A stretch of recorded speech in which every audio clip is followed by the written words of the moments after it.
நிறைய பேர் நீங்கள் உட்காந்துட்டீங்க. காரணம், அந்த ஒரு ரீசன், ஒரு பிரச்சனை உங்களுக்கு முன்னாடி வந்து நிற்குது. ஒன்று அந்த இதில் வந்துருக்குது. சிலருக்கு முள்ளு கத்தர் தருவார், சிலருக்கு அந்த ஒன்று மட்டும் சில டைம் நடக்காது. அந்த ஒன்று நடக்காதுன்ன உடனே எல்லாத்தையும் நீங்கள் ஃபெயிலியர் பண்ண முடியுமா? ஃபெயிலியர் உங்கள் வாழ்க்கையே ஃபெயிலியர் ஆக்க முடியுமா? அந்த ஒரே ஒரு காரியத்தை சார்ந்தா எல்லாம் இருக்குது. அந்த ஒரே ஒரு காரியத்தை ஒரு அருமையான ஒரு ஊழியக்காரர் ஒரு டைம் ஒரு சாட்சி சொன்னார். அவர் ஒரு வீல் சேர்ல அவருடைய பையனை கூட்டிட்டு வந்தார். அந்த பையனுக்கு பார்த்தீங்க ஒரு சின்ன ஒரு பாட்டில் இந்த இடத்துல கட்டியிருக்கிறாங்க, ஒரு டவல் இந்த இடத்துல இருக்கிறாங்க, ஜொல்லு அடிஞ்சிட்டே இருக்குது. அவனுக்கு கிட்டத்தட்ட இன்னைக்கு என்னுடைய ஏஜ் அப்படின்னா இன்னைக்கு ஒரு 41 வயசு அவனுக்கு ஆச்சு. நான் அவனை சந்திக்கும் போது பார்த்தீங்கன்னா கிட்டத்தட்ட அவனுக்கு 22 வயசு, எனக்கும் அதே வயசு, 2 பேரும் ஒரே வயசு. அப்போ அந்த பையனை அவர் வீல் சேரில் வச்சு ஊழியத்திற்காக கூட்டிகிட்டு வர்றாரு. ஒரு இடத்துல ஓரத்தில் அந்த ஸ்டேஜ் பக்கத்தில் அவனை உட்கார வச்சுட்டு ஒருத்தரை பார்க்க சொல்லிட்டு பிரசங்கம் எல்லாம் பண்ணி முடிச்சுட்டு திரும்ப வந்தார். அந்த பையன் அப்போ என்னுடைய வயசு, அவன் கை சப்பிட்டு இருக்கிறான், ஜொல்லு அடிஞ்சிட்டே இருக்கு. எனக்கு அதை பார்த்த உடனே ரொம்ப வருத்தமாயிருச்சு. சரி, இந்த ஊழியக்காரர் இவ்வளோ நல்லா பிரசங்கம் பண்ணுறாரு, இவ்வளோ நல்லா ஊழியம் பண்ணுறாரு, இவருக்கு போய் இப்படிப்பட்ட ஒரு குழந்தை ஆண்டவர் அனுமதிச்சாரே அப்படின்னு வருத்தமாக இருக்குது. அப்போ அவர்கிட்ட போய் அப்படியே பேசிட்டே இருக்கும்போது நான் ரொம்ப சிரிச்சுட்டே சந்தோஷமாக அந்த பிரசங்கம் பண்ணி முடிச்சுட்டு வந்த உடனே அந்த பையனை பார்த்துட்டு அப்படியே அவர் சும்மா அவர் கையை வச்சே தட்டிட்டு, பிரசங்கத்தை நல்லா கவனிச்சியா, நல்லா இருந்துச்சியா அப்படின்னு சொன்ன உடனே அந்த பையனும் ஏதோ ஒன்று தலையாட்டுறான். எனக்கு அப்படியே ஒரு மாதிரி பரிதாபமாக ஒரு வித்தியாசமாக இருந்துச்சு.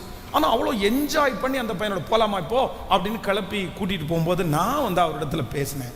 பாஸ்டர், தம்பி இப்படி இருக்கிறானே, இப்படி இருந்தும் நீங்க இவ்வளோ உற்சாகமா இந்த ஊழியத்தை செய்றீங்களே, உங்களுக்கு கவலையா இல்லையா? உங்களுக்கு வருத்தமா இல்லையா?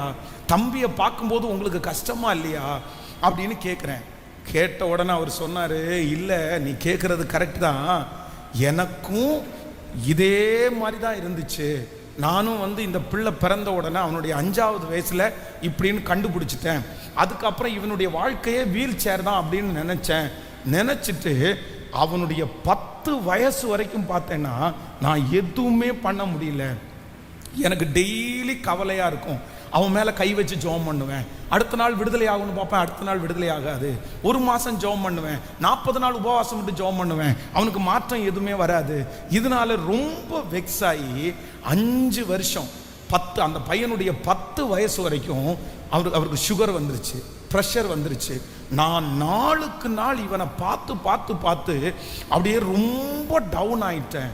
அப்போ ஒரு நாள் எனக்கு ரொம்ப வருத்தமாகி சர்ச்சில் போய் உட்காந்து அழுதேன், ரொம்ப அழுதேன். ஏன் எனக்கு இப்படி அனுமதிச்சிங்க? நான் இதெல்லாம் பார்க்கணுமா? நான் எப்படி ஊழியம் செய்வேன்? என் பிள்ளை இப்படி முடியாமல் இருக்கிறான். இந்த சூழ்நிலையில் நான் போய் பிரசங்கம் பண்ணனா எப்படி அவங்க எல்லாம் கேட்பாங்க? அந்த மாதிரி எனக்குள்ளே ஒரு ரொம்ப நெகட்டிவ் ஓடி என் தரிசனத்தெல்லாம் நான் இழந்து அப்படி அழுதுட்டு இருக்கும்போது ஆண்டவர் என்னிட்ட பேசினாரு. இத பாரு, இது நான் உனக்கு கொடுத்திருக்கிற முள்ளு, இது உனக்கு கொடுத்திருக்கிற சின்ன ஒரு காரியம். ஆனா இந்த ஒரு காரியத்தை நான் உனக்கு அனுமதிச்சது உன்னை வளர்த்துறதுக்கு, உன்னை பயன்படுத்துறதுக்கு.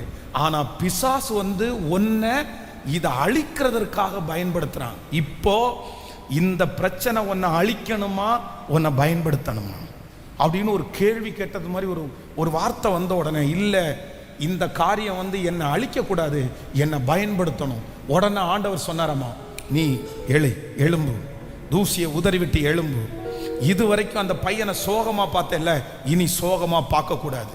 இனி கர்த்தர் உன் கையில இது பாதுகாப்புக்காக கொடுத்த, நீ தான் வளர்த்துன்றதுக்காக கர்த்தர் கொடுத்தார் அப்படின்றத நீ முழு மனசோட செய்யு சொன்ன உடனே அழுது ஜோம் பண்ணி அந்த கிருபையை வாங்கி எல்லா சட்டக்கிட்ட எல்லாத்தையும் மாத்திட்டு குளிச்சுட்டு போய் அந்த பையனை தன்னுடைய கையோட எடுத்து தோள் மேலே எடுத்துட்டு போய் பாத்ரூமில் வச்சு அழகா குளிப்பாட்டி அவனுக்கு பவுடர் போட்டு சட்டை பேனெல்லாம் போட்டு அவனை உட்கார வச்சுட்டு நம்ம 2 பேரும் சேர்ந்து பாட்டு பாட போறோம். நம்ம 2 பேரும் சேர்ந்து பாட்டு பாட போறோம்னு சொன்னாரு. நம்ம 2 பேரும் சேர்ந்து வேதத்தை தியானிக்க போறோம்னு சொன்னாரு. அந்த பையன் உடனே அவனுடைய முகத்துல சிரிப்பை பார்த்தாராமா, சந்தோஷத்தை பார்த்தாராமா. அவ்வளவுதான், அன்னையிலிருந்து எழும்பி போற பக்கமெல்லாம் ஊழியத்திற்கு கூட்டிட்டு போய் அவர் சொல்றாரு, 10 years வரைக்கும் நான் அப்படி இருந்தேன். அதுக்கப்புறம் இன்னைக்கு இத்தனை வயசு, இன்னும் ஒரு 10-11 வருஷம் ஆச்சு. 11 வருஷமா இந்த ஒரு தம்பியை வச்சுதான் இவன் என்னென்ன கஷ்டப்படுறானோ அது என் மனசுல வருத்தமா இருக்கும். கர்த்தர் வார்த்தையை கொடுப்பாரு, நான் போய் பிரசங்கம் பண்ணுவேன், அங்க ஒரு பெரிய அசைவே உண்டாகும். இது எனக்கு கர்த்தர் கொடுத்திருக்கிற ஆசீர்வாதம். எனக்கு பிரமிப்பா இருந்துச்சு, எனக்கு ரொம்ப ஆச்சரியமா இருந்துச்சு. இன்னைக்கு அந்த சம்பவம் ஞாபகம் வர்றதுனால சொல்றேன். நீங்க எத்தனை பேர் இப்படிப்பட்ட கட்டுல நீங்க இருக்கிறீங்க? எத்தனை பேர் இந்த மாதிரி கட்டுல இருக்கிறீங்க?